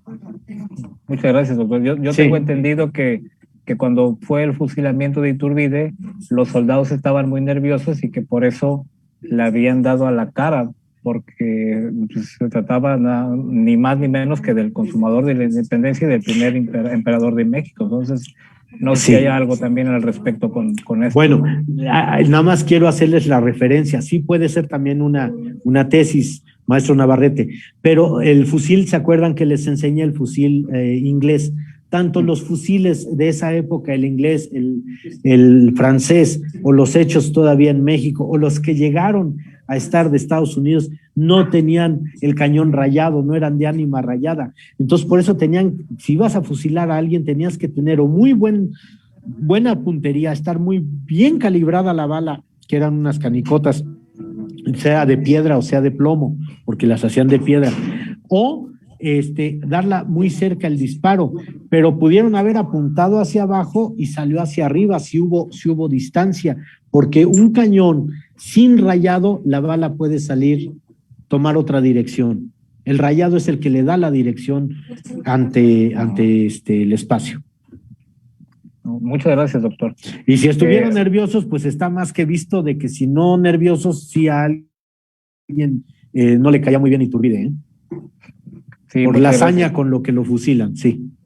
Sí, adelante. Hay otro comentario, dice, el Museo Regional Michoacano fue la casa de Ana Huarte y está situado en contraesquina de la Plaza de Armas, no del Colegio de las Rosas. Y feliciten al doctor Trillanes. ¿Cuál? ¿Pero cuál? ¿El museo del Estado? El museo, sí, el museo del Estado. Ajá. Sí, bueno, es que, a ver, el regional yo lo conozco, que es el que está sobre las Rosas. El del Estado, que está comandado por el INAH, o está bajo la administración del INAH, no del Estado, sí es el que está precisamente hacia atrás de la plaza principal, por donde está prácticamente atrás del Hotel Mendoza, Virrey de Mendoza. Sí hay esa diferencia. Pero ese desfile que mencionaron del principio es aquí, no es en Morelia. Sí. Ahora, nada más para concluir, cuando es la iniciación de la insurgencia, el que es jefe de plaza con grado de teniente de los Dragones de la Reina es Iturbide. Es cuando llega Hidalgo ahí a entrevistarse con él era teniente. Después de la batalla del Monte de las Cruces, no pierde ninguna batalla Iturbide y le dan el grado de capitán. Venegas le da el grado de capitán de caballería de los Dragones de la Reina. Ok, muchas gracias, doctor. Bueno, aquí también hay otro mensaje de María Dulce, dice muchas gracias al doctor Trillanes por compartir sus valiosos conocimientos y tan magníficas e ilustrativas imágenes. Gracias, licenciada Durán, por la invitación. También le mandan saludos a la licenciada Elvira Durán. La licenciada Elvira Durán, también del Grupo Bicentenario, dice excelente y documentada presentación. Felicidades, doctor Trillanes. Gracias. Pues ahí tenemos muchos mensajes. Bueno, no sé si alguien quiera leer los mensajes que estén en Facebook Live o si... Iba a hacerlo don Luis, ¿no? Lo de consultar lo de la trivia que se presentó, que se hizo hace... Ya no hay más preguntas, maestro Navarrete. Hay una pregunta de Facebook Live. Échenle. Erika Salgado Palacios. Ella pregunta, doctor Trillanes, ¿es verdad que se entrevista a Agustín de Iturbide en Inglaterra con el militar José de San Martín? Sí, lo dije en un café, en el Royal Coffee. Sí es verdad. Sí, y ahí es donde le da los documentos que él se trae, que son como trípticos, son planes de lo que San Martín hace en Perú y hace en lo que va a ser después Argentina. Pero sí es verdad, y dicen que todavía existe ese lugar, el Royal Café, o Café Royal. Café Royal. Okay. Café Royal, sí. Le mandan saludos desde de Tijuana, Baja California. Muchas gracias. Dice la doctora Balmori que sí, que otra entrevista. ¿Qué otra entrevista? Otra conferencia, ¿no? Sí. Bueno, aquí también hay, dice excelente y documentada, bueno, esa ya la comenté, de la licenciada Elvira. Dice, en efecto, sus estudios de antropología física sobre los restos de Guerrero realizados por el INAH. Ralph Rodríguez pregunta, ¿dónde nació la Güera Rodríguez? Es de allá creo que es de Ixtla, una cosa así, de Ixtla Guerrero, ¿no? Si mal no recuerdo. ¿Sí, bueno, yo sabía que era de la Ciudad de México, ¿no? No sé, la verdad, de ahí. Sí. No sabemos que sea Guerrero en sí. Bueno, yo tengo los datos que era de por allá, pero si no, bueno, Tiene otros datos. Como sí, tengo, ya se conocen la palabra, tengo otros datos. Sí, exacto. No, pero se los investigo, no hay ningún problema, ¿eh? Sería Tixtleca de Tixtla. Sí, yo sé que era de ahí. Muy bien. Hay otro comentario aquí del maestro José Delgado. Dice, muchas felicidades al doctor por tan excelente conferencia. Gracias. Ojalá que nos siga compartiendo sus conocimientos en otras conferencias. Felicidades al grupo también. Bueno, eso ya depende del grupo. Sí. Hay otro comentario, muchas felicitaciones, dice Félix Peña, felicidades doctor Trillanes, excelente conferencia y felicidades al Grupo Bicentenario de Iguala.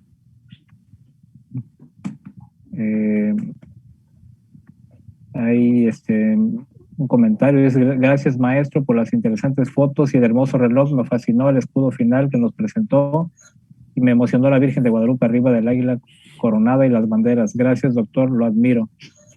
Un comentario. Bueno, aquí hay otros, felicidades de Ricardo Vázquez Moreno. Felicidades, doctor Ricardo Trillanes. Todo un compendio, su exposición muy documentada y explicación. Es un honor ver su exposición y explicación de preguntas en esta conferencia. Gracias, maestro Vázquez, gracias. Y bueno, aquí hay un comentario dice, Laura Rodríguez nació en la Ciudad de México, del maestro Raúl Delgado. Sí, del arquitecto, él nos comenta. Y bueno, perfecto. Creo que ya no hay más preguntas ni comentarios. No sé si haya otras en Facebook Live, no sé si nos lo puedan compartir. No, son todos ya, estimado Christopher. Gracias. Sí. Bueno, pues no sé si con respecto a lo de la trivia también haya algo más, o bueno, le doy la palabra a la licenciada Estela o a la licenciada Elvira, por si gustan agregar algo, o a nuestro presidente Luis Luna también, que está aquí con nosotros. Adelante, licenciada Estela. Gracias. Gracias. Únicamente felicitar al doctor y veremos nuestra programación de nuestras conferencias para invitarlo a una siguiente conferencia. Y yo creo que en nombre del Grupo Bicentenario Plan de Iguala, pues estamos muy agradecidos con sus participaciones en estas conferencias virtuales. Si alguien del público no quiere participar, le vamos a ceder la palabra al maestro Fernando Parra para la lectura del reconocimiento.